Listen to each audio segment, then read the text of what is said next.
स्वागत है हमारे YouTube चैनल हिस्ट्री चैंपियन में। तो जैसा कि आप जानते हो, आपका जो पेपर होने वाला है इन्वायरमेंट ज्योग्राफी का। कौन सा पेपर होगा? इन्वायरमेंट ज्योग्राफी का आपके सामने जो पेपर होगा पर्यावरण भूगोल का, उससे संबंधित आपके सामने जितने महत्वपूर्ण प्रश्न होने वाले हैं सारे के सारे आपको करवाने वाला हूँ। इसका जो पहला महत्वपूर्ण प्रश्न है पर्यावरण भूगोल का, पर्यावरण भूगोल की परिभाषा देते हुए उसके स्वरूप क्षेत्र का वर्णन कीजिए। ये पहला महत्वपूर्ण प्रश्न है, इसके बारे में अपन सारे विस्तार से पढ़ेंगे। तो सिर्फ इसी प्रश्न के बारे में नहीं, बाकी लगभग सभी प्रश्नों के बारे में पढ़ेंगे। ये आपके सामने मास्टर क्लास होने वाली है, जिसके अंदर अपन यूनिट फर्स्ट, सेकंड, थर्ड और आपके सामने 3 यूनिट है, तीनों की तीनों यूनिट का अच्छे से रिवीजन करेंगे। सारे इंपॉर्टेंट क्वेश्चन को विस्तार से पढ़ने वाले हैं। लेकिन आपको क्या करना है भाई? चैनल को सब्सक्राइब करना है। क्या करना है? चैनल को सब्सक्राइब कर देना है। 30,000 सब्सक्राइबर का अपन ने टारगेट ले रखा है, कर दो भाई। आपके सामने 700 सब्सक्राइबर ही कम बचे हुए हैं। साथ के साथ कोने में जो व्यू प्रोडक्ट वाला ऑप्शन है, कौन सा ऑप्शन है? व्यू प्रोडक्ट वाला ऑप्शन है। इस पर क्लिक करके अगर फ्लिपकार्ट और मित्रा से कोई प्रोडक्ट खरीदोगे, सबसे ज़्यादा डिस्काउंट आपको देखने को मिलेगा। तो जाओ और जाकर आपके सामने खरीद सकते हो भाई। अगले अगर आप फ्री में पीडीएफ प्राप्त करना चाहते हो तो आपको टेलीग्राम चैनल पे मिल जाएगी, लेकिन मिलेगी उसी बच्चे को जिसने चैनल को सब्सक्राइब कर रखा है। क्या करना है आपको? डिस्क्रिप्शन में दिए गए टेलीग्राम के लिंक पर आपको क्लिक करना है। कहाँ पर? डिस्क्रिप्शन में मैंने टेलीग्राम का लिंक दे रखा है, उस टेलीग्राम के लिंक पर क्लिक कर दो। जैसे क्लिक करोगे आप इस प्रकार के हमारे टेलीग्राम चैनल पर पहुँच जाओगे। यहाँ पर पहुँचने के बाद में आपको ऊपर की तरफ यूनिवर्सिटी चैंपियन जो एमटीसी लिखा हुआ है, यहाँ पर क्लिक करना है। यहाँ पर क्लिक करने के बाद में आपको, जैसे आप यहाँ पर क्लिक करोगे आप इस प्रकार के टेलीग्राम चैनल पे पहुँच जाओगे। यहाँ पर पहुँचने के बाद में आपको नीचे की तरफ आना है। नीचे की तरफ आपको यहाँ पर फाइल वाला सेक्शन मिलेगा। इस फाइल वाले सेक्शन पे आपको क्लिक करना है। क्या करना है? इस फाइल वाले सेक्शन पे आपको क्लिक करना है। जैसे क्लिक करोगे थोड़ा सा और नीचे की तरफ आ जाना। यहाँ पर आपको कोने में सर्च वाला ऑप्शन मिलेगा। क्या मिलेगा? सर्च वाला ऑप्शन मिलेगा। इस सर्च वाले ऑप्शन पे ऐसे क्लिक कर देना है। जैसे क्लिक करोगे तो यहाँ पर आपको बाकायदा सर्च करना है ज्योग्राफी। क्या सर्च करना है? ज्योग्राफी करोगे तब आपको यहाँ पर देखो बाकायदा यहाँ पर लिखा हुआ है environment geography BA 5th semester. किसके नाम से?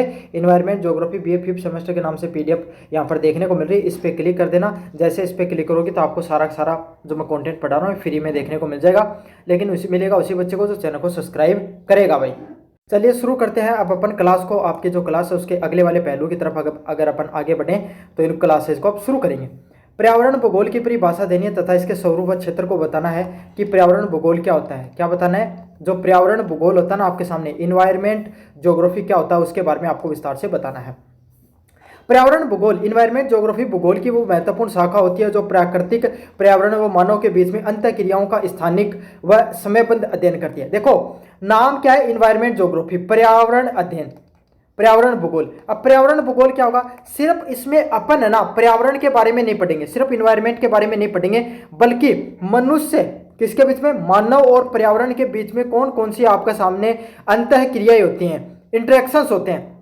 मनुष्य आपके सामने जो काम करता है, जैसे मनुष्य आपके सामने क्या कर रहा है, एक पौधा लगाएगा तो इससे क्या पर्यावरण पे प्रभाव पड़ेगा, और एक पौधा काटेगा तो भी पर्यावरण पे प्रभाव पड़ेगा।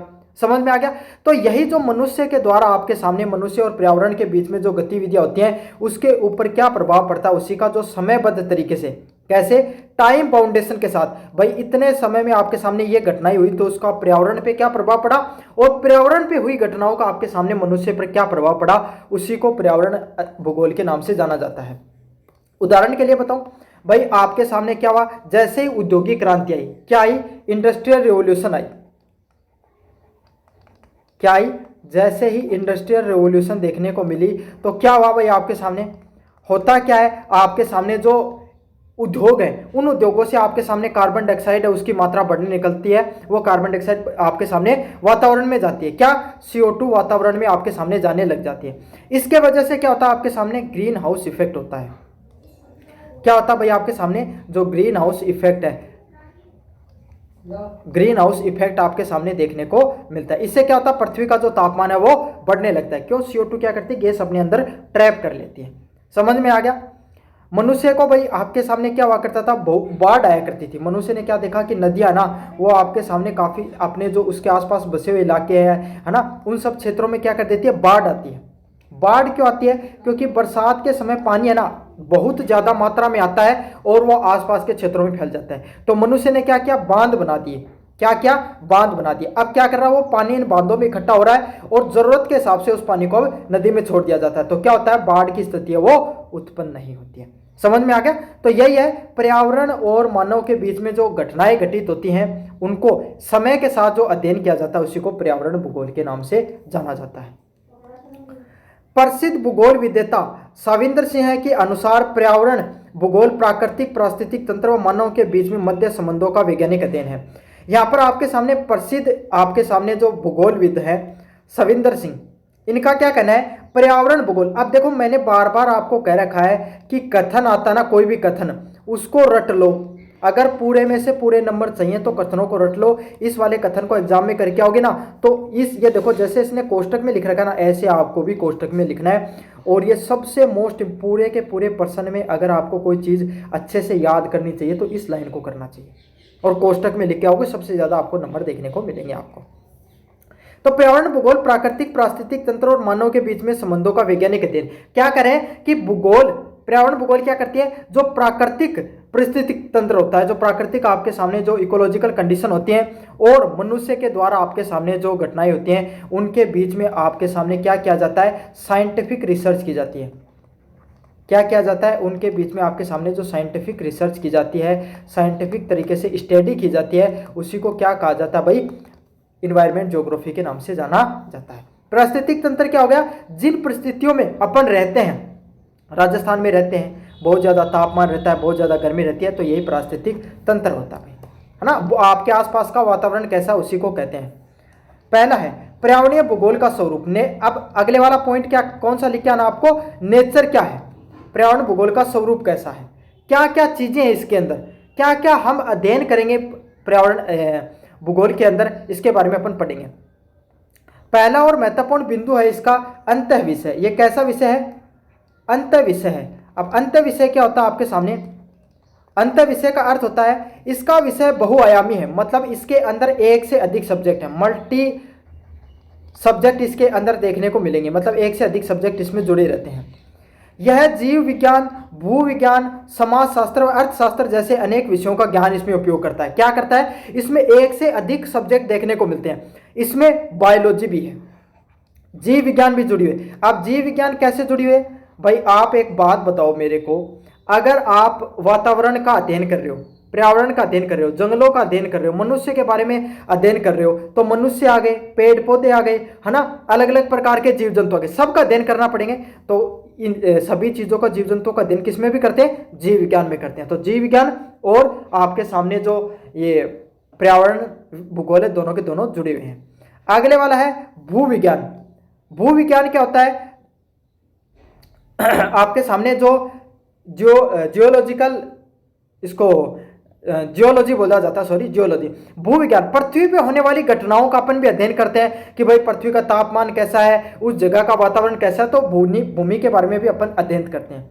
समाजशास्त्र, जब कोई भी समाजशास्त्र में क्या होता है, जिस विषय के अंदर अपन समाज के बारे में अध्ययन करते हैं, किसके बारे में अध्ययन करते हैं, समाज के अंदर अध्ययन करते हैं, या मनुष्य के द्वारा जो गतिविधियां की जा रही हैं उनका अध्ययन करते हैं, वो कौन से सब्जेक्ट में आता है भाई, समाजशास्त्र में आता है। तो मनुष्य का अध्ययन हो गया तो समाजशास्त्र का अपने आप ही अध्ययन हो गया। अगले वाला विषय जिसका अध्ययन किया जाता है वो अर्थशास्त्र है, इकोनॉमिक्स। इकोनॉमिक्स का अध्ययन कैसे हो गया भाई, इकोनॉमिक्स का अध्ययन ऐसे हो गया, अगर प्रकृति के द्वारा कोई भी घटना होती है उसका सीधा का सीधा प्रभाव किस चीज पे पड़ता है, आपके सामने अर्थव्यवस्था पर पड़ता है। अब आप एक बात बताओ, कोरोना काल आया था, प्राकृतिक घटना थी कोरोना का, कोरोना महामारी आई थी, प्राकृतिक घटना थी, सारी दुनिया की अर्थव्यवस्थाएं ठप हो गई थी। आपके क्षेत्र में क्या आ गई, बाढ़ आ गई, क्या आ गई, बाढ़ आ गई, प्राकृतिक घटना है, सारे के सारे क्षेत्रों को अपने घर से विस्थापित होकर दूसरी जगह जाना पड़ेगा, है ना। आप किसी का घर टूट जाएगा, किसी के पशु हैं वो खत्म, मतलब मृत्यु को प्राप्त हो जाएंगे, है ना, आपके खेत खराब हो जाएंगे, तो कहीं ना कहीं अर्थव्यवस्था खराब हुई है ना। तो यही आपके सामने अर्थव्यवस्था से जुड़ी हुई चीजें भी अपन इसमें पढ़ते हैं। तो इसमें अंत विषय मतलब मल्टी डिसिप्लिनरी भी है, इसमें एक से अधिक सब्जेक्टों का अध्ययन देखने को मिलता है। अगले वाला पॉइंट है वैज्ञानिक और विश्लेषणात्मक। यह केवल वर्णनात्मक विषय नहीं है बल्कि पर्यावरण समस्याओं का वैज्ञानिक विश्लेषण भी करता है। इसमें सिर्फ थ्योरी नहीं है कि आपने क्या किया, कोई रिसर्च लैब में चले गए, क्या चले गए? आप क्या गए? कोई घर बैठे हुए किसी भी, जैसे फिलोसफी होती है, फिलोसफी में क्या कोई भी व्यक्ति अपने किसी भी घटना पर विचार रखता है। यह सिर्फ विचारिक विषय नहीं है। कैसा विषय नहीं है? विचारिक विषय नहीं है जहां पर आप अपने विचारों को ही प्रकट करो, बल्कि एक ऐसा विषय है जहां पर आपको क्या करना पड़ता है? वैज्ञानिक विश्लेषण, रिसर्च भी करनी पड़ती है। आप लैब के अंदर जाकर आपको बाकायदा वातावरण के बारे में रिसर्च भी करना पड़ेगा और आपको क्या है? डाटा भी इकट्ठा करना पड़ता है। क्या करना पड़ता है? डाटा भी इकट्ठा करना पड़ता है। भाई कोई भी जगह है, बाढ़ आने से कितना नुकसान हुआ, कितना समाज प्रभावित हुआ, है ना, उसके लिए अपन क्या कर सकते हैं, सभी चीजों के बारे में अपन पढ़ते हैं। अगले वाला, अच्छा ये भी आपने आप काफी बार आंकड़ा सुना होगा कि भाई आपके सामने पर्यावरण प्रदूषण की वजह से हर साल हो रहा है 100 करोड़ का नुकसान, अर्थव्यवस्था को हो रहा है 100 करोड़ का नुकसान। काफी बार ऐसे आंकड़े आते हैं ना, तो इसी वजह से सारी चीजों को रिसर्च किया जाता है। गत्यात्मकता, पर्यावरण और मानव का संबंध समय के साथ बदलता रहता है। पहले मनुष्य, भाई प्राचीन समय में जो मनुष्य हुआ करता था, उसकी सारी की सारी चीजों का जुड़ाव किससे था? प्रकृति से। प्रकृति पे छोटी सी घटना हो जाती, भाई नदी किनारे लोग रहते थे, बहुत ज्यादा बारिश आ गई, बाढ़ आ जाती थी, बिल्कुल बारिश नहीं होती, अकाल आ जाता था। क्या आज के समय अकाल और अपन बाढ़ से ज्यादा प्रभावित होते हैं क्या? होते हैं, लेकिन बहुत कम, क्योंकि हमने उनका अल्टरनेटिव खोज लिए हैं, बांध बना दिए हैं, जलाशयों में अपने नहरें निकाल दी हैं, तो इस प्रकार की अपन ने चीजें कर रखी हैं। समय के साथ मनुष्य है, उसका पर्यावरण के साथ आपके सामने क्या है? संबंध बदल गया। कुछ चीजें अपन ने बेहतर की हैं, तो कुछ चीजों को अपन ने नुकसान भी किया है। जैसे हमने बहुत ज्यादा पेड़ काटे हैं, है ना, इन्वायरमेंट में, वातावरण में हमने बहुत ज्यादा CO2 है उसकी मात्रा को फैलाया। तो कुछ चीजें बढ़िया भी किया है, तो कुछ चीजों में अपन ने नुकसान भी किया है। तो यही है, समय के साथ चीजों में बदलाव आता रहता है, इसीलिए सब्जेक्ट कैसा है? डायनेमिक सब्जेक्ट है। कैसा सब्जेक्ट है? डायनेमिक सब्जेक्ट है, लगातार चीजें इसमें बदलती रहती हैं। अगले वाला, व्यवहारिक एवं समस्या समाधान परक।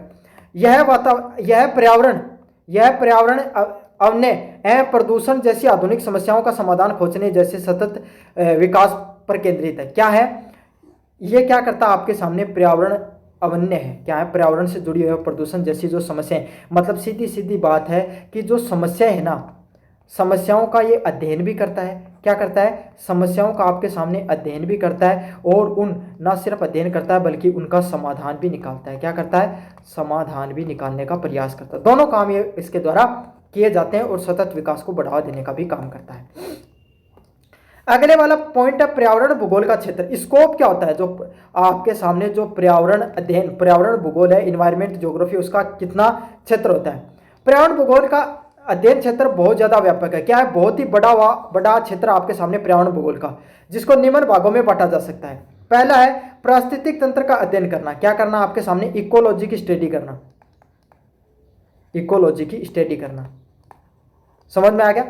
इसके अंतर्गत बायो में ऊर्जा प्रवाह व खाद्य श्रृंखलाओं का स्थानिक अध्ययन किया जाता है। इसमें क्या किया जाता है? जो बायो में हो गया, बायो में क्या होता है आपके सामने? जिस भी स्थान में रहते हैं, बायोलॉजिकल कंडीशन कैसी है, उसका ऊर्जा प्रवाह आपके सामने।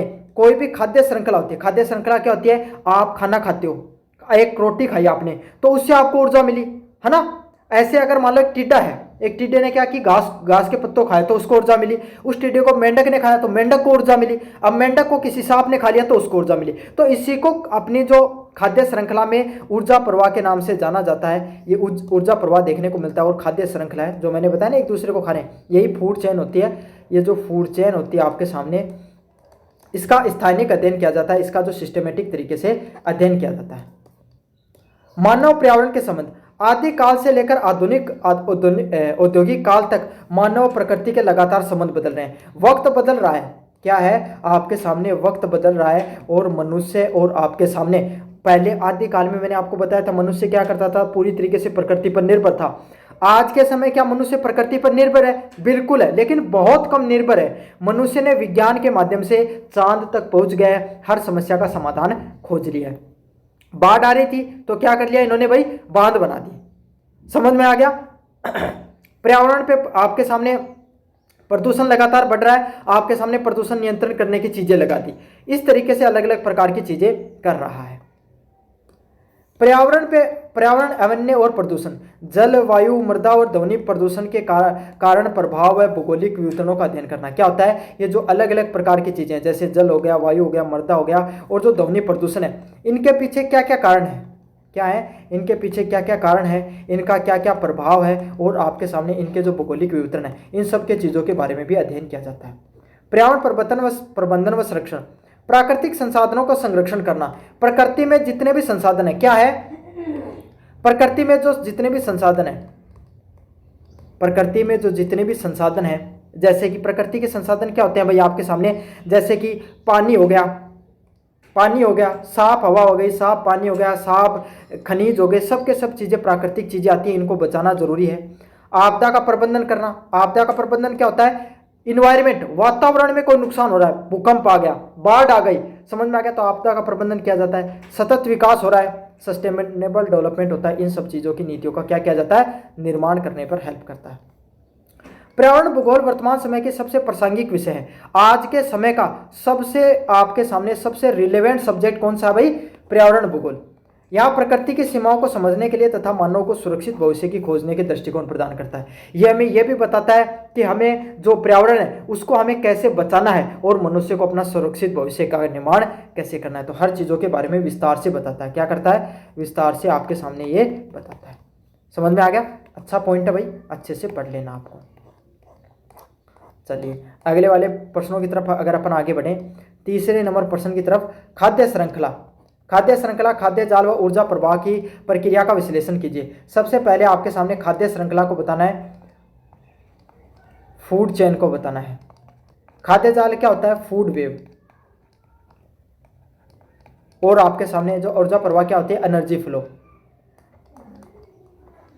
Energy flow. इन सब के बारे में आपको बताना है, इनका विश्लेषण करना। अच्छा प्रश्न है, एग्जाम में बार बार देखने को मिलता है।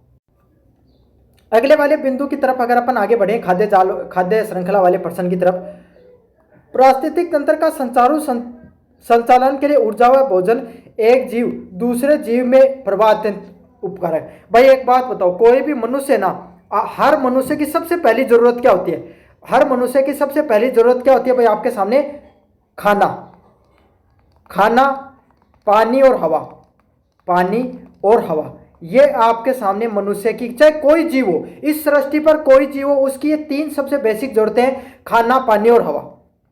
इन्हीं के पर वो आपके सामने तीनों, इन्हीं तीन चीजों पर आपके सामने जरूरी होता है। अब कोई भी मनुष्य, भाई आप हो सकता है शाकाहारी हो, मांसाहारी हो, जो भी है भाई आपका खाने का तरीका, इस सृष्टि पर जीवन दो प्रकार से टिका होता है। कुछ लोग वेज खाते हैं, कुछ जीव, और कुछ होते हैं नॉन वेज, है ना। वेज और नॉन वेज क्या हो गया भाई, कुछ तो आपके सामने शाकाहारी, जो खाद्य, जो जीव जंतुओं को नहीं खाकर आपके सामने जो पेड़ पौधों से जो चीजें निर्मित होती हैं उनको निर्माण खाते हैं। जैसे कि हिरण हो गई, वो घास खा रही है, खा रही है, गाय, भैंस, बकरी, है ना, हिरण, अन्य जो जीव जंतु, चिड़ी हो गया, पशु पक्षी हो गए, ये आपके सामने किसको खाते हैं, जो सिंपली जो आपके सामने किससे आता है, आपका जो खाद्य श्रृंखला से आता है। और नॉन वेज आपके सामने कौन से जीव जंतु खाते हैं भाई, जो इन पशु पक्षियों को खाते हैं। जैसे शेर, हिरण को कौन खा गया, शेर खा रहा है, चीता खा रहा है आपके सामने, है ना, ये सब आपके सामने नॉन वेज की कैटेगरी में आते हैं। तो जीव जंतु एक दूसरे को खाकर अपना जीवन यापन करते हैं। तो इसी को क्या कहा जाता है आपके सामने। अच्छा, जब कोई भी जीव जंतु जब खा रहा है, भाई आप खाना खाते हो, खाना खाते हो आपके शरीर में ऊर्जा जाती है ना, वरना आप थोड़े एकदम ऐसे सुस्त से हो जाते हो। तो यही आपके सामने, इसी चीज को क्या कहा जाता है आपके सामने, खाद्य श्रृंखला के नाम से जाना जाता है। कोई भी पारिस्थितिक तंत्र होता है, अगर उसको अच्छे से चलाने के लिए ऊर्जा का प्रवाह और भोजन एक जीव से दूसरे जीव पर बहुत होना बहुत जरूरी है। अगर एक जीव से दूसरा जीव अगर एक दूसरे को नहीं खाएगा, अगर वो आपके सामने दूसरी चीजों को नहीं खाएगा, तो खाद्य श्रृंखला वो नहीं चलेगी। पहले वाला होता है खाद्य श्रृंखला, फूड चेन। पारिस्थितिक तंत्र में उत्पादक हरे पौधे से लेकर सर्वोच्च उपभोक्ता तक जीवों का ये सीधा क्रम होता है। क्या होता है, पारिस्थितिक तंत्र होता है, उसमें उत्पादक क्या होते हैं, इसमें अलग अलग टर्म होती हैं। सबसे पहले होते हैं उत्पादक। इस पूरी दुनिया के अंदर सिर्फ उत्पादक कौन होते हैं, पौधे। अब उत्पादक कौन होते हैं, जो वस्तुएं, जो जीव जंतु, है ना, या आपके सामने जो वो जीव जो अपना खाना खुद बना सकते हैं, वो क्या होते हैं आपके सामने, उत्पादक की श्रेणी में आते हैं। अब आप कहोगे सर हम भी तो अपनी रसोई में खाना खुद ही बनाते हैं, हम भी उत्पादक है क्या, बिल्कुल नहीं हो। आप खाना अपना खुद नहीं बनाते हो, आप खाने की रोटी बना रहे हो, लेकिन रोटी को बनाने के लिए जो गेहूं चाहिए, जो चावल चाहिए, जो आपको सब्जी बनाने के लिए टमाटर चाहिए, बैंगन चाहिए, जो आपके सामने खीरा चाहिए और आपके सामने ककड़ी चाहिए, वो कहां से आ रही है? पौधों से आ रही है। तो इस सृष्टि पर सिर्फ एकमात्र पौधे ही होते हैं जो अपना खाना खुद बनाते हैं फोटोसिंथेसिस के माध्यम से, सूर्य की किरणों के या फोटोसिंथेसिस के माध्यम से। तो इस सृष्टि पर एकमात्र उत्पादक कौन होते हैं? पौधे होते हैं। पौधे अपना खाना खुद का खुद बनाते हैं।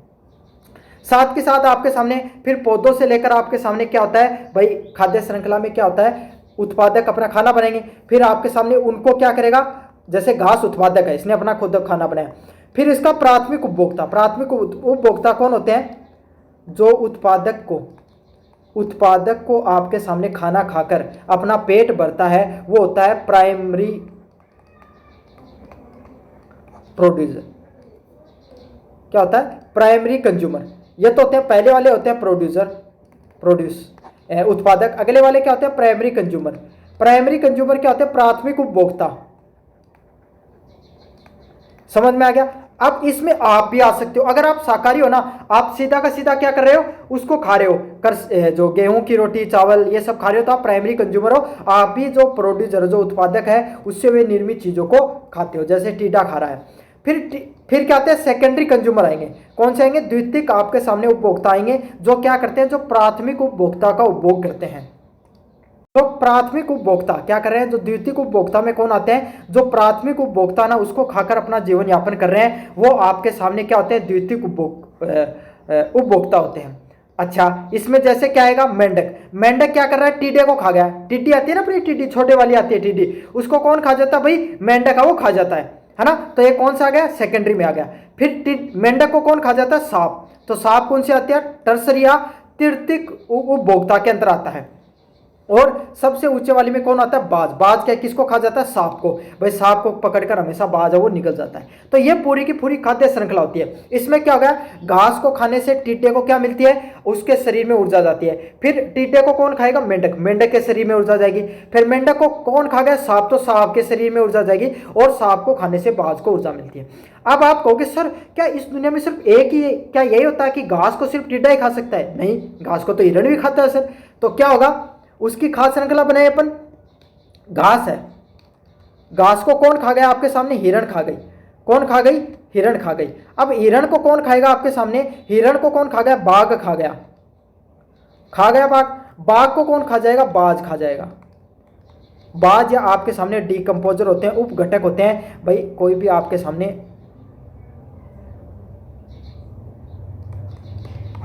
देखो, कोई भी आपके सामने उपघटक लिख लेते हैं। क्या होता है? हाँ अब सही है। देखो क्या होता है? घास को हिरण ने खाया, सबको पता है, ये तो बहुत आसान चीज है ना। तो ये कौन सी होगी? प्राथमिक उपभोक्ता। क्या हो गई? Primary consumer. प्राइमरी कंज्यूमर हो गई भाई। फिर हिरण को कौन खाएगा? बाघ खाएगा। फिक्स बात है, बाघ उसको पकड़ के खा जाता है, शेर खा जाएगा, कोई भी खा सकता है, वो खा सकता है। तो ये कौन सा हो गया? ये सेकेंडरी कंज्यूमर हो गया। क्या हो गया? सेकेंडरी कंज्यूमर हो गया भाई। अच्छा, फिर बाघ को कौन खाएगा? वो उसकी मृत्यु हो जाएगी, तो उसको आपके सामने बाज खा जाएगा। तो ये कौन सा हो गया? तृतीय, टर्सरी कंज्यूमर हो जाएगा, और आपके सामने घास प्रोड्यूसर होता है। तो एक और श्रृंखला बना दी। इसी श्रृंखला में अपन ऐसे कैसे कहा सकते हैं, बना सकते हैं? घास को कौन खाता? भाई आपके सामने जो सुअर खा लेते हैं, है ना, या आपके सामने जो और कोई छोटा जानवर कोई भी सुन लो, वो खा लेता है। फिर इसको कौन खा लेता है? भाई आपके सामने शेर खा गया, शेर को बाज वगैरह। तो इसी तरीके से पूरी अलग अलग प्रकार की जो श्रृंखलाएं हैं वो निर्मित होती हैं सृष्टि को चलाने के लिए। इसी को क्या बोला जाता है? खाद्य श्रृंखला। अब आपको मेरे हिसाब से उम्मीद है समझ में आ गई होंगी चीजें। अगले वाला खाद्य जाल, फूड वेब। क्या होती है? फूड वेब के बारे में आपको बताना है। फूड वेब क्या होती है? प्रकृति में खाद्य श्रृंखलाएं कभी भी सीधी व स्वतंत्र नहीं होंगी। इस सृष्टि के अंदर जो खाद्य श्रृंखलाएं होंगी, क्या होंगी? जो फूड वेब होगा, क्या होगा? जो फूड वेब होगा वो आपके सामने कभी भी सीधी व स्वतंत्र नहीं हो सकती है। क्या नहीं हो सकती है? कभी भी सिर्फ एक फूड वेब ही नहीं चल सकती, बहुत सारी फूड वेब एक साथ चलती हैं। हिरण को जरूरी थोड़ी से बाघ ही खाए, शेर खा जाए, लोमड़ी खा जाए, खा सकती है ना। तो इसी तरीके से बहुत सारी चीजें, टीटे को जरूरी थोड़ी है मेंढक खाए और कोई जीव खा जाए। ये आपके सामने जो बहुत से जीव जंतु होते हैं जो इनको खाते हैं। भाई टीटे को आपके सामने चिड़िया भी खा सकती हैं, बहुत सी मांसाहारी चिड़िया होती हैं वो खा जाती हैं। तो यही है, सीधी और आपके सामने स्वतंत्र नहीं होती, बहुत सारी श्रृंखलाएं एक दूसरे से जुड़ी रहती हैं। जीव एक प्रकार के जीव को खा सकता है और स्वयं कई जीवों का शिकार हो सकता है। मतलब एक जीव है ना, कई सारे जीवों को खा सकता है और उसको भी बहुत सारे जीव खा सकते हैं। समझ में आ गया? जब अनेक खाद्य श्रृंखलाएं आपस में उलझन एक जटिल जाल नेटवर्क बना लेती हैं, उसी को फूड वेव कहा जाता है। यही आपके सामने जो मैंने 2-3 क्रम बताए ना, यही आपके सामने जैसे एक घास है, देखो अभी समझा देता हूं आपको। घास है, घास को आपके सामने क्या खा सकता है? हिरण भी खा सकती है। समझ में आ गई? घास को आपके सामने हाथी भी खा सकता है, घास को जंगली सुअर भी खाते हैं,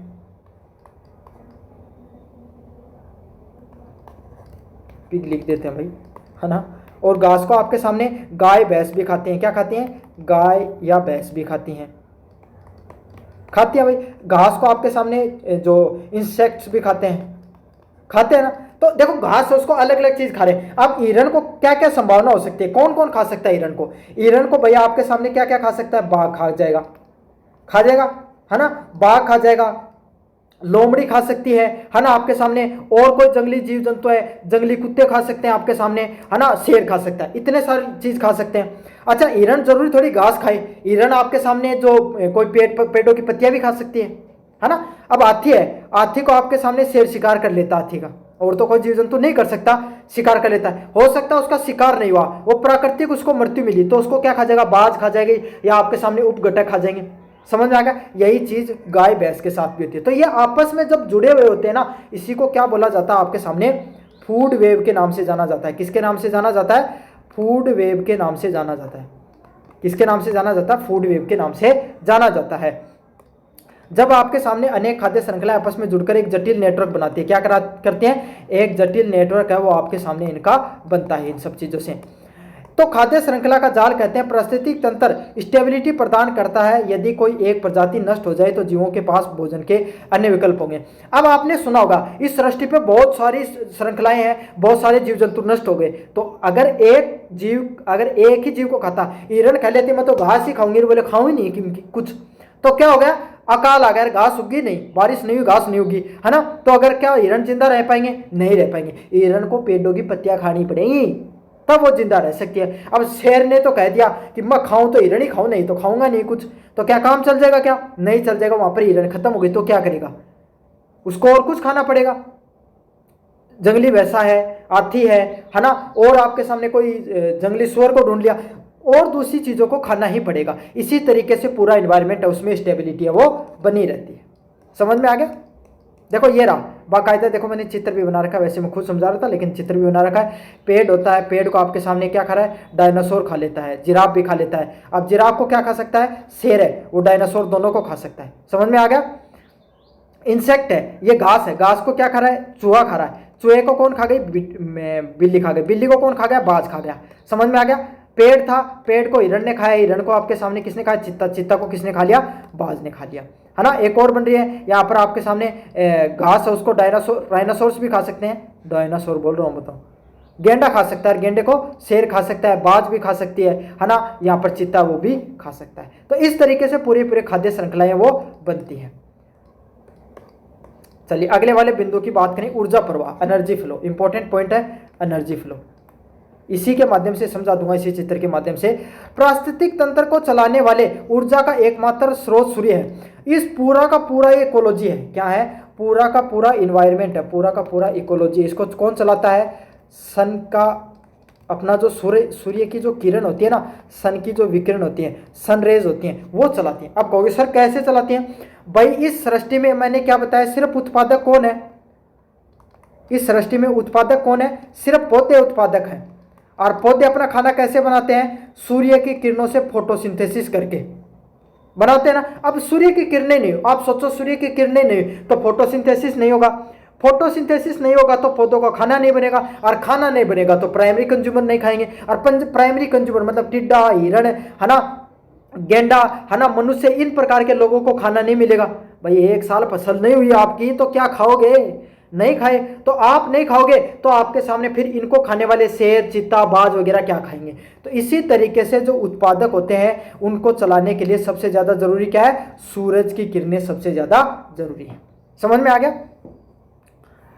और ये ऊर्जा का प्रवाह हमेशा यूनिडायरेक्शनल, मतलब एक ही डायरेक्शन में ऊपर की तरफ जाता है। सूर्य से पौधों में, है ना, शाकाहारी और मांसाहारियों में जाता है, ये वापस नहीं आता है। कभी मांसाहारी कभी शाकाहारी को नहीं खाएगा।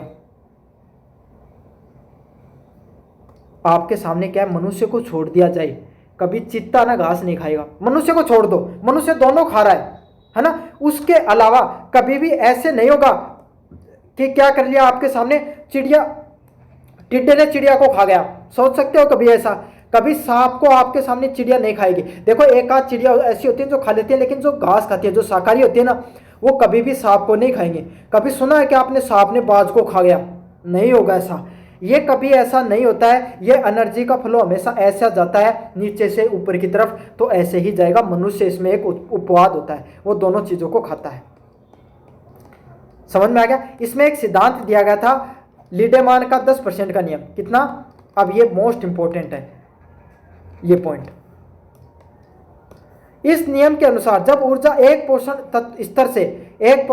स्तर से दूसरे ट्रॉपिकल लेवल तक, मतलब जो ऊर्जा का जो लेवल होता है वो आपके सामने एक लेवल से दूसरे लेवल पर जाता है, तो ऊर्जा केवल 10% ही अगले जीव को मिलती है। मैं बताऊंगा, एक टिड्डे ने आपके सामने क्या किया, घास खाई और टिड्डे के पास कितनी ऊर्जा पहुंची? 10 किलो, 100 किलो मानो। अब कोई सा टिड्डा इतना सा होता है, 10 ग्राम का तो खुद होता है। उदाहरण ले लो, समझ रहा है ना, आपको आसानी से समझाने के लिए। 100 किलो ऊर्जा पूछ गई उसके पास, और पूछ जाए तो देख लो क्या कर ले। तो चिड़िया, अब जब टिड्डे चिड़िया को खा रहे, चिड़िया क्या कर रही है आपके सामने, चिड़िया क्या कर रही है भाई, आपके सामने टिड्डे को खा रही है, तो उसको मात्र 10 किलो ऊर्जा पहुंचेगी उसके पास। समझ में आ गया? अच्छा, अब क्योंकि भाई 100 किलो का 10% कितना होता है आपके सामने? 10 किलो। अब जब चिड़िया को सांप खाएगा तो उसके पास कितनी पहुंचेगी? 1 किलो ऊर्जा। अब जब सांप को ईगल खाएगी, बाज खाएगी, तो उसके पास कितने पहुंचेगी? 100 ग्राम। समझ में आ गया? तो सोचो आप एक बार आपके सामने कि कितनी कम ऊर्जा वो ऊपर से लेकर नीचे तक पहुंचती है। समझ में आ गया सारी की सारी चीजें आपको अच्छे से? चलिए, इसी को लीडेमान का आपके सामने 10% का नियम कहा जाता है। क्या कहा जाता है? लीडेमान का 10% का नियम कहा जाता है, जहां पे ऊर्जा एक स्तर से दूसरे स्तर पर कितनी जाती है? 10% ही ट्रांसफर होती है। बाकी जो 90% जो ऊर्जा है वो किस में खर्च हो जाती है? शेष 90% ऊर्जा श्वसन, भाई कोई एक जो जानवर है उसने जो भोजन खाया वो सांस भी ले रहा है, हीट भी प्रोड्यूस कर रहा है और अपने दैनिक कार्य कर रहा है, उसमें नष्ट हो जाती है। इसीलिए खाद्य श्रृंखला 4 से 5 स्तर नहीं होते। एक खाद्य श्रृंखला में कितने होंगे? 4 या 5 से ज़्यादा ट्रॉपिकल लेवल नहीं देखने को मिलेंगे, पोषक तत्व के स्तर नहीं देखने को मिलते हैं।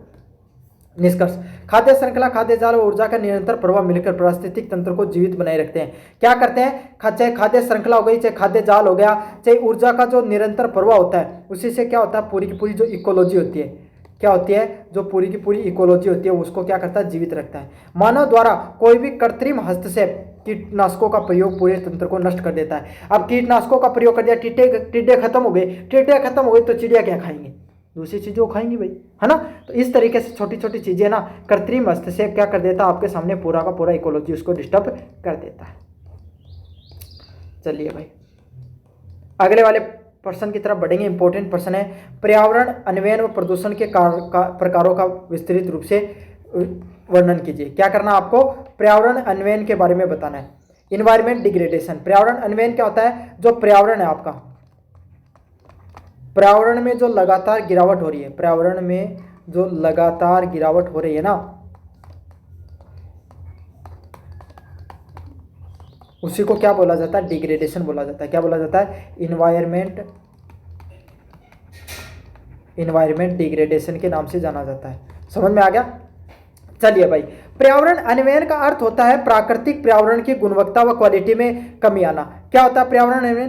पर्यावरण अन्वयन का अर्थ यही कि जो प्रकृति है, क्या है आपके सामने जो इन्वायरमेंट है, क्या आपके सामने जो इन्वायरमेंट आपके सामने, उस इन्वायरमेंट की जो क्वालिटी है, जो पहले, भाई इन्वायरमेंट की क्वालिटी क्या होती है? पहले आपके सामने जिस वातावरण में रहते थे, अरे आज आप चाहे गांव में रह रहे हो चाहे शहर में रह रहे हो, आप अपने से आसमान की तरफ देखोगे ना, तब आपको धूल मिट्टी दिखेगी।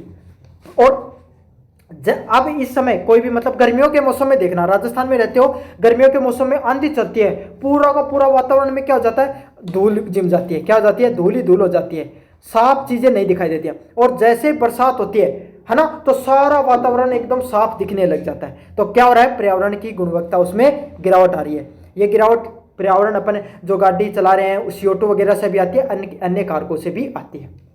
जब मनुष्य की गतिविधियां जैसे वनों की कटाई, खनन और प्राकृतिक आपदाओं के कारण संसाधन इतनी तेजी से दोहन होता है कि प्रकृति उनकी भरपाई नहीं कर पाती। देखो प्रकृति है ना, वो प्राकृतिक तरीके से क्या, कैसे नेचुरली क्या करती है, आपके सामने जो प्रकृति है ना, वो इन्वायरमेंट को साफ करती रहती है। जैसे आपके सामने गर्मी का मौसम आता है, उसमें खूब ज़्यादा धूल मिट्टी जम जाती है ना, गाड़ी घोड़े चलते हैं उसके वजह से भी धूल वगैरह जम जाती है। तो क्या होती है, बरसात होती है, उसके बाद वर्षा होती है, इससे इन्वायरमेंट साफ हो जाता है ना। आप पेड़ों को काट रहे हो तो प्रकृति खुद जीव जंतुओं के माध्यम से क्या कर देती है, आपके सामने पेड़ों को लगाती भी है। लेकिन मनुष्य क्या कर रहा है, वो बहुत तेजी से संसाधनों को नष्ट कर रहा है। आप अपने बहुत ज़्यादा पानी पी रहे हो, आप पानी को खत्म कर रहे हो, वातावरण को नष्ट कर रहे हो, पेड़ पौधों को काट रहे हो। तो प्रकृति को तो एक पेड़ लगाने में कितने साल लगे, 4 साल, और आपने क्या कर दिया, 4 साल के अंदर आपने 10 साल जितनी भाई प्रकृति को जितने 10 साल लगते हैं पेड़ों को उगाने में, आपने उतने पेड़ों को 1 साल में काट दिया। तो प्रकृति क्या उगा पाएगी, क्या नहीं उगा पाएगी कभी भी। समझ में आ गया। तो इसी को क्या बोला जाता है, जो पर्यावरणीय अपघटन के नाम, अवनयन के नाम से जाना जाता है, इन्वायरमेंट डिग्रेडेशन। कि प्रकृति है ना, वो अपने खुद से पर्यावरण की रक्षा नहीं कर पा रही, क्योंकि मनुष्य बहुत ही तेजी से प्राकृतिक चीजों का दोहन कर रहा है। समझ में आ गया। इसका अंतिम परिणाम पारिस्थितिक असंतुलन। इसका अंतिम परिणाम क्या है, पारिस्थितिक असंतुलन होता है। पहले वाला इन्वायरमेंट पोल्यूशन, इसका सबसे इंपॉर्टेंट घटक क्या है, इन्वायरमेंट पोल्यूशन। क्या है, इन्वायरमेंट पोल्यूशन। अब इन्वायरमेंट पोल्यूशन की बात करें, इसमें क्या आता है इन्वायरमेंट पोल्यूशन में, जब पर्यावरण, वायु, जल, मृदा में हानिकारक अवांछित तत्व है, प्रदूषकों का प्रवेश हो जाता है। क्या होता है, जो पर्यावरण होता है आपके सामने, जो आपका इन्वायरमेंट होता है, क्या होता है, जो आपका इन्वायरमेंट होता है, उसमें अलग अलग प्रकार की चीज़ें आ जाती हैं। जैसे वायु में प्रदूषित हो गई, जल प्रदूषित हो गया और मृदा प्रदूषित हो गया। इन सब चीज़ों के अंदर, वायु, जल व मृदा के अंदर अलग अलग प्रकार के जो अवांछित तत्व है, ऐसे तत्व जो पर्यावरण को नुकसान पहुंचा रहे हैं। अरे हवा के अंदर ज़्यादा मात्रा में CO2 आ गई, SO2 आ गई, NO2 आ गई, ये क्या ग्रीन हाउस गैसें हैं, ये पर्यावरण को प्रदूषित कर देती है ना। अरे અહીંયા नहीं समझ में आता, અહીંયા समझ लियो। जब क्या होता है, गर्मी के मौसम में आंधियाँ चलती हैं, तब धूल ही धूल उड़ती है, उसके वजह से अपने को सांस लेने में दिक्कत होती है ना। तो क्या हो रहा है, वायु खराब हो गई। समझ में आ गया। पानी है, जल प्रदूषण क्या हो गया, आपके पानी के पीने के पानी के अंदर क्या हो गया, आपने एक गिलास पानी का पी रहे हो, उसी के अंदर मिट्टी मिला दी जाए, क्या मिला दी जाए, मिट्टी मिला दी जाए, तो क्या हो जाए, वो पानी प्रदूषित हो जाए। क्या अपन पी पाएंगे, क्या नहीं पी पाएंगे। तो उसी तरीके से आपके सामने नदियां होती है ना, नदियों के पानी में क्या कर दिया जाता है, औद्योगिक कचरा बना दिया जाता है। अपन क्या करें, धर्म के नाम पर वहां पर चीजों को फेंक देते हैं, तो नुकसान पहुंचता है। मिट्टी में क्या होगा, जो मिट्टी है उसके अंदर अपन क्या कर देते हैं, मिट्टी के अंदर अपन उर्वरक मिला देते हैं ताकि बोले खूब फसल उगाएंगे। लेकिन इसके वजह से क्या होता है, मिट्टी की जो उर्वरकता वो धीरे धीरे नष्ट होती चली जाती है। तो यही आपके सामने जो अलग अलग प्रकार के मैंने बता दिए, जो प्रदूषक है वो प्रवेश कर जाते हैं, जिससे मानव व अन्य जीवों के स्वास्थ्य पर नकारात्मक प्रभाव पड़ता है। आप चाहें, आपके सामने अब प्रदूषित वायु उसके अंदर रहोगे तो आपको बहुत नुकसान पहुंचेगा। ऐसे जल व मृत्यु के लिए भी होता है। चलिए देखो, अच्छे से समझे है ना, अच्छा लगता है थोड़ी पिक्चर वगैरह आगे मैं, और जो अपनी PDF वगैरह ना उसको भी थोड़ा अपडेट कर रहा हूँ। 1-2 दिन का समय लगेगा, आपके लिए रंगीन PDF आएंगे, टेंशन लेने की आपको जरूरत नहीं है। सबसे पहले होता है फिजिकली, अपन क्या करते हैं, भौतिक रूप से पर्यावरण को कैसे नुकसान पहुंचा रहे हैं, उद्योग के माध्यम से, उद्योग धंधों से सीधा का सीधा अपन क्या करते हैं, इन्वायरमेंट में जो वायु प्रदूषण उसको कर रहे हैं। मैकेनिकली जो नदियाँ वगैरह होती है ना, वहाँ पर आपके सामने अपन कचरा फैला रहे हैं, है ना। डंपिंग यार्ड होते हैं, डंपिंग यार्ड हो गए, यहाँ पर आपके सामने जो कचरा होता है ना उसको सीधा का सीधा रख देते हैं, है ना। नदियों में सीधा का सीधा जो औद्योगिक कचरा उसको फैला रहे हैं। ऐसे आपके सामने अपन पहाड़ों पर घूमने जाते हैं तो वहाँ पर प्लास्टिक वगैरह को फेंक देते हैं, न्यूक्लियर बम वगैरह को विस्फोट, और अपन पेड़ों वगैरह को भी काट रहे हैं। तो इस तरीके से ये अलग अलग तत्वों के माध्यम से हम पर्यावरण को नुकसान पहुँचा रहे हैं। अब प्रदूषण के प्रमुख प्रकार, प्रदूषण होता है ना, क्या होता है, पोल्यूशन होता है, उसके आपके सामने कितने टाइप होते हैं, type of pollution. Type of pollution, कोई भी जो पोल्यूशन होता है, प्रदूषण होता है, उसके कितने प्रकार होते हैं। पहले वाला होता है वायु प्रदूषण। क्या होता है, वायु प्रदूषण। पहले वाला क्या है आपके सामने, वायु प्रदूषण।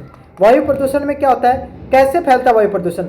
उद्योग हो गए, वाहन हो गए, पराली जलाने से निकलने वाली जहरीली गैसें CO2, CO, SO2, NO2 क्या कर देती है, अपन इन्वायरमेंट को नुकसान पहुंचा देती है। जो अपन उद्योग, जो अपने अलग अलग उद्योग हैं, है ना, अलग अलग जो आपके सामने वाहन है, इनके अपन चलाने से क्या करते हैं, पराली वगैरह, पराली क्या होती है, जो कृषि का जो अपशिष्ट होता है, जो क्या किया जाता है, जो चावल वगैरह होता है ना, उसका भूसा होता है ना, उसको जलाने से क्या होता है, अलग अलग प्रकार की गैसें फैलती हैं जिससे इन्वायरमेंट को नुकसान पहुंचाता है। साथ के साथ PM 2.5 क्या होता है, PM 2.5 बहुत ज़्यादा खतरनाक रहता है धूल के कणों के अंदर, और PM 10 भी खतरनाक होता है। प्रभाव, अब वायु प्रदूषण से क्या क्या नुकसान होगा, श्वसन रोग, सांस से संबंधित रोग हो जाएंगे, अस्थमा हो जाएगा, सांस को लेने में आपको दिक्कत आने लग जाएगी, है ना। आपको स्मोग, भाई विजिबिलिटी कम हो जाएगी। आप सर्दियों के मौसम में देखते हो ना, एक धुंध की पतली सी परत जम जाती है, काली काली परत, जिसके वजह से आपको कुछ नहीं दिखाई देता है। अम्लीय वर्षा होगी, क्या होगी, अम्लीय वर्षा होगी, एसिड रेन होगी, एसिड रेन होगी। ग्लोबल वार्मिंग होगी, आपके सामने जो पृथ्वी है उसका जो अर्थ है उसका आपके सामने तापमान है, वो टेम्परेचर वो आपके सामने बढ़ जाता है। क्या होता है, जो अर्थ है उसका जो टेम्परेचर है वो बढ़ जाता है इन सब गतिविधियों के माध्यम से। अगले वाला क्या, वाटर पोल्यूशन। अगले वाला क्या होता है, वाटर पोल्यूशन। अब वाटर पोल्यूशन से क्या होता है भाई आपके सामने,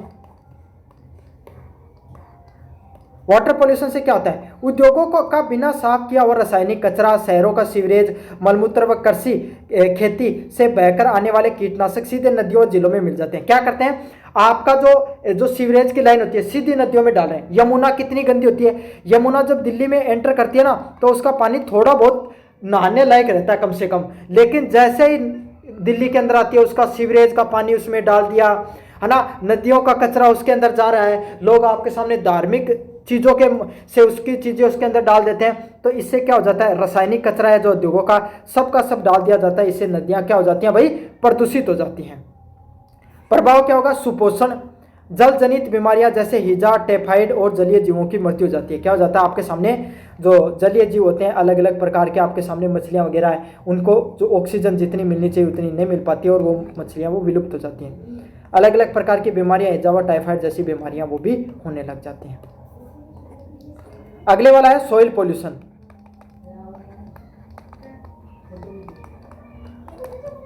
सॉइल पोल्यूशन क्या होता है, रासायनिक खादों, उर्वरकों का अत्यधिक उपयोग, प्लास्टिक कचरा व औद्योगिक ठोस अपशिष्टों को फेंका जाना। क्या हो गया आपके सामने, सॉइल पोल्यूशन से क्या होता है, सॉइल पोल्यूशन से क्या होता है आपके सामने, बहुत ज़्यादा सॉइल पोल्यूशन ऐसे फैलता है जब आप रासायनिक कचरा हो गया, है ना, आप बहुत ज़्यादा उर्वरकों का प्रयोग कर रहे हो, उस उर्वरकों से क्या हो गया भाई आपके सामने, उर्वरकों के प्रयोग से आपके सामने जो पूरा का पूरा वातावरण है वो नष्ट होता है। विश्वव्याप्त आपके सामने जो अलग अलग प्रकार के जो रसायन उनका प्रयोग करते हो, और ये खाद्य श्रृंखला के अंदर, फूड चेन के अंदर एंटर करते हैं। किसके अंदर, फूड चेन के अंदर एंटर करते हैं। इससे क्या होता है, मिट्टी की उर्वरकता नष्ट हो जाती है, आपके सामने नुकसान होता है। नॉइज पोल्यूशन, नॉइज पोल्यूशन कैसे फैलता है भाई, ध्वनि प्रदूषण कैसे फैलेगा, डीजे बज रहा है, डीजे के पास चले जाओगे आपको कुछ सुनाई देगा क्या, नहीं सुनाई देगा।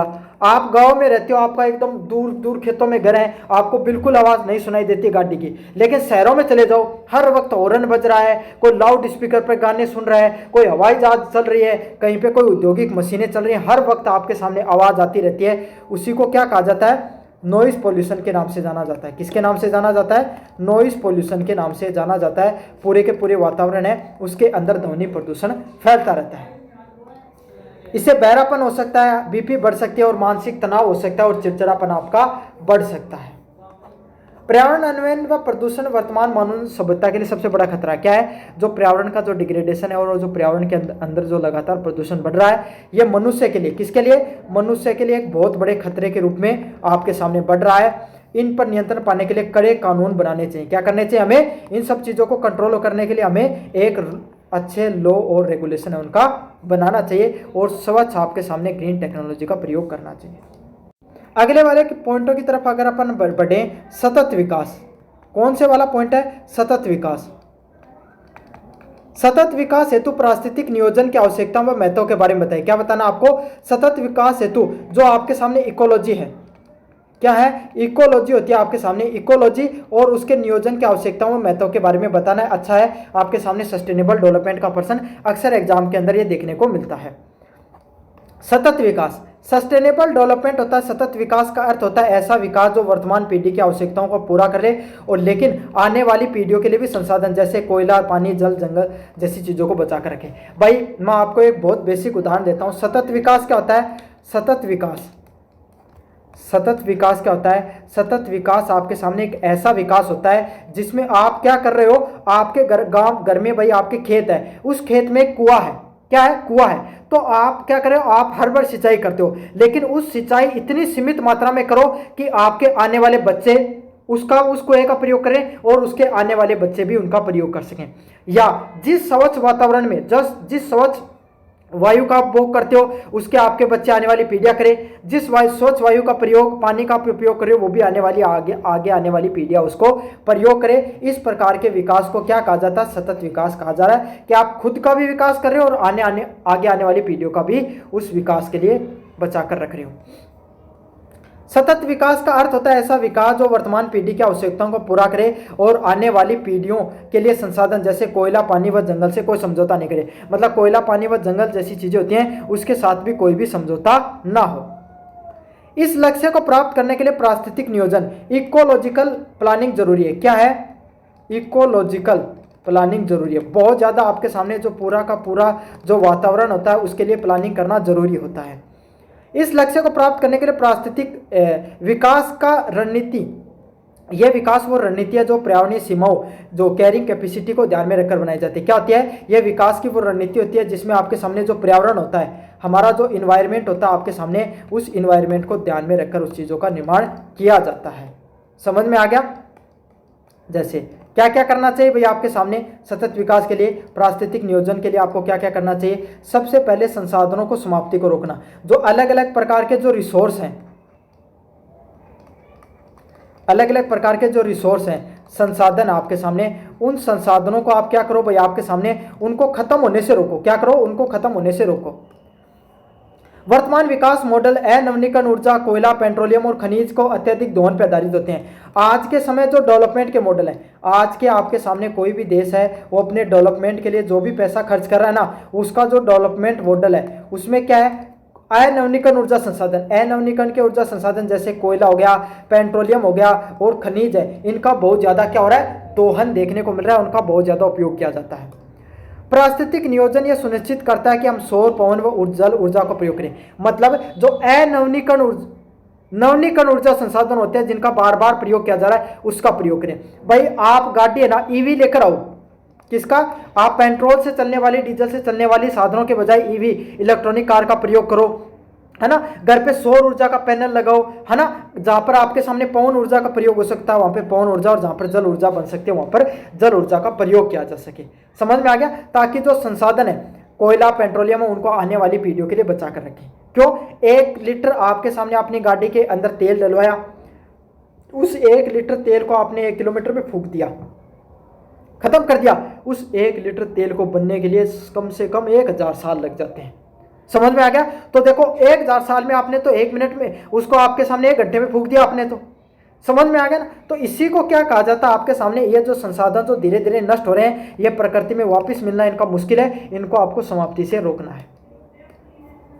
पर्यावरण उन्नयन पर नियंत्रण, अंधाधुंध औद्योगिकरण और शहरीकरण ने जल, वायु व मृदा को जहरीला कर दिया। क्या कर रहा है?